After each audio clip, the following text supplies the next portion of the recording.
Fundamentos de la vida. Esa materia en la cual alumno del Tecnológico de Monterrey llevó el primer semestre. Aquella materia que a muchos hizo sufrir porque a partir de eso conocieron su primera materia reprobada. Mas sin embargo, los maestros que les tocó, no dudo que los hayan motivado a hacer las cosas mejores cada día. Esa materia a la cual nosotros le damos las gracias por habernos enseñado durante un largo semestre lo que son los principios de la ciencia. Después de esto viene otra materia llamada creatividad y diseño digital. Esta materia, como su nombre lo dice, trata de creatividad principalmente, no habla de cómo usar una computadora o cosas así. Va pegado de la mano, pero no es lo mismo. En este video nosotros vamos a hablar todo lo que hemos aplicado por parte de Fundamentos de la Vida, y en edición de video nos vamos a deleitar con lo que aprendimos en la parte de creatividad y diseño digital. Esto es un proyecto y le damos las gracias al profesor Gilberto Consuegra Huerta y a la maestra Tere Platas por habernos enseñado algo tan valioso que enriquece nuestros conocimientos directos. Gracias, profesores, los quiero. Las leyes de Mendel. Las leyes de Mendel son aquellas leyes de la genética de herencia entre especies. Especialmente te explica en breves cosas qué puede ser hereditario y qué no. En este caso yo les voy a hablar de las 3 leyes muy resumidas. En la primera ley vamos a encontrar la ley de la uniformidad. Esta ley dice que 2 especies de raza pura, si se cruzan entre sí, el primer genotipo va a ser igual en todos sus caracteres, pero esta por varios científicos no es considerada una ley, sino más bien una hipótesis o una teoría. Segunda ley de Mendel, ley de la disyunción o separación.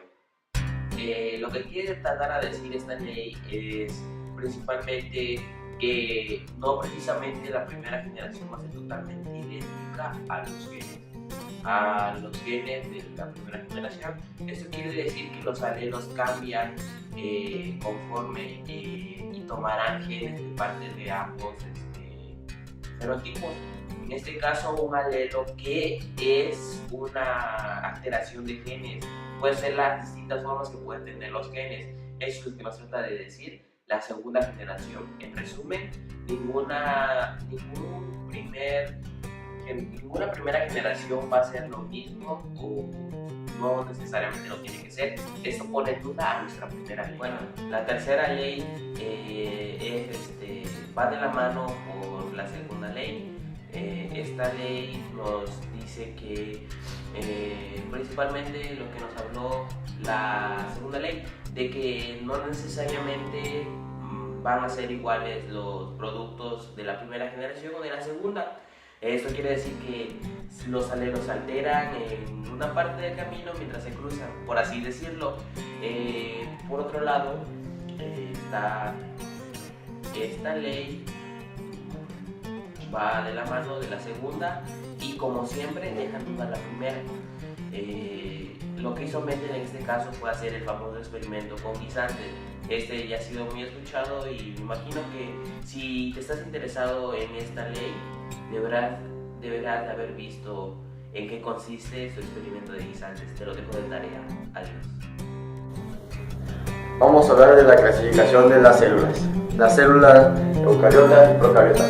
Las células procariota son las células que no tienen núcleo, tienen membrana celular, pero no tienen núcleo, no tienen la información guardada en el núcleo, que es el ADN, la tienen esparcida en el citoplasma. Son pequeñas y sencillas, por ejemplo, las algas, plancton, son especialmente las bacterias, los organismos unicelulares. Y también están las eucariotas, que es otro tipo de células.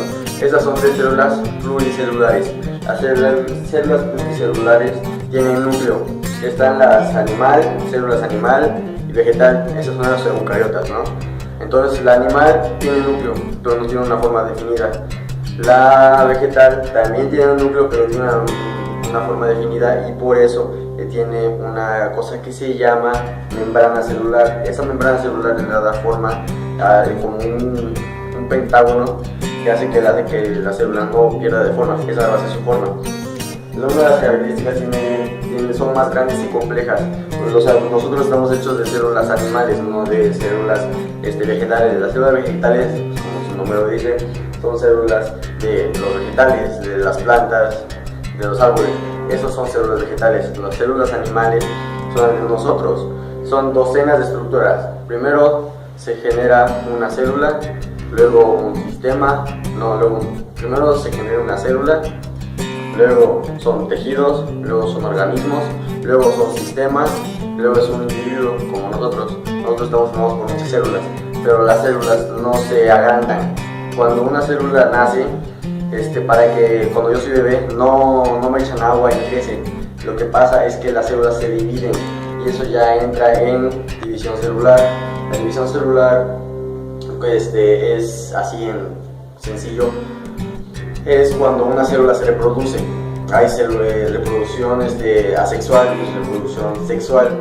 La asexual es cuando las células no necesitan a otro progenitor, por ejemplo la fotosíntesis. La fotosíntesis es una reproducción asexual porque toma la energía del sol, llega a los centriolos y la convierte en energía.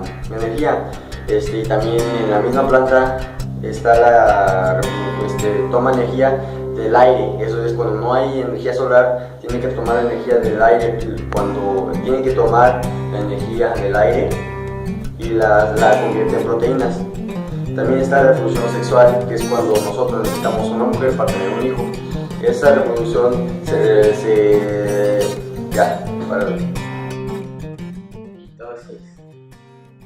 Entonces es la forma con la que se reproducen las células, iniciando por la interfase. La interfase se divide en G1 y G2, donde se da la síntesis de la proteína y el crecimiento de la célula. Eso puede tardar un tiempo indefinido. Profase. En la profase desaparece la membrana nuclear, se hacen visibles los cromosomas y también lo que son los centriolos. Metafase. En la metafase se alinean los cromosomas en el ecuador y también se empieza a hacer visible el uso cromático. En la anafase. En la anafase se unen al uso cromático y se van a los polos opuestos de la célula. En la telofase ya se da lo que es la fase final y se divide el citoplasma por medio de la citosíntesis. Bueno amigos, vamos a hablar sobre las teorías de la vida. Primero, la primera teoría es el creacionismo. El creacionismo es una teoría sacada desde hace mucho tiempo, casi a inicios de la era medieval, en donde decían que la vida fue creada por un ser divino. Y pues también vamos a hablar sobre la teoría de la generación espontánea. Esa teoría tiene a que la vida se genera espontáneamente, o sea, se genera de la nada de una forma orgánica, de restos orgánicos. Y también lo que vamos a hablar sobre lo que fue la panspermia. La panspermia es una teoría muy ¿cómo se dirá?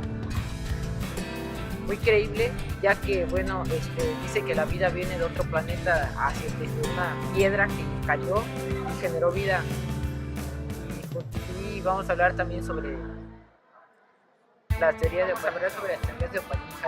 Esa es una teoría muy bien estructurada, ya que dice que después de la atmósfera primitiva, hace muchos años, se creó lo que fue la vida orgánica y comenzaron sobre organismos, ya que se juntaron los gases de la atmósfera, que fue nitrógeno, amoníaco, monóxido de carbono y dióxido de carbono en las teorías de la evolución. Esa fue una teoría que estructuró Charles Darwin al irse a una isla e investigar a lo que fue un tipo de aves, se llamaban bisones. En diferentes lugares de la misma isla, los bisones utilizaban diferentes métodos para la caza y recolectar comida. Eso fue lo que llevó a que evolucionaran de diferente manera. Y bueno, también habla sobre cómo la evolución se va cambiando con los métodos de adaptación, o sea, se adaptan a la forma en que viven y van evolucionando para mejorar la calidad de vida que tienen. Bueno, yo les daré un breve resumen de lo que es el ADN. El ADN contiene genes, que los genes son los que nos dan los caracteres a nosotros, tanto como a las células. El ADN se encuentra dentro del núcleo y manda a una parte de él, que es el RNA, a cumplir con su misión para poder obtener esos genes. Bueno, y esto fue nuestra presentación.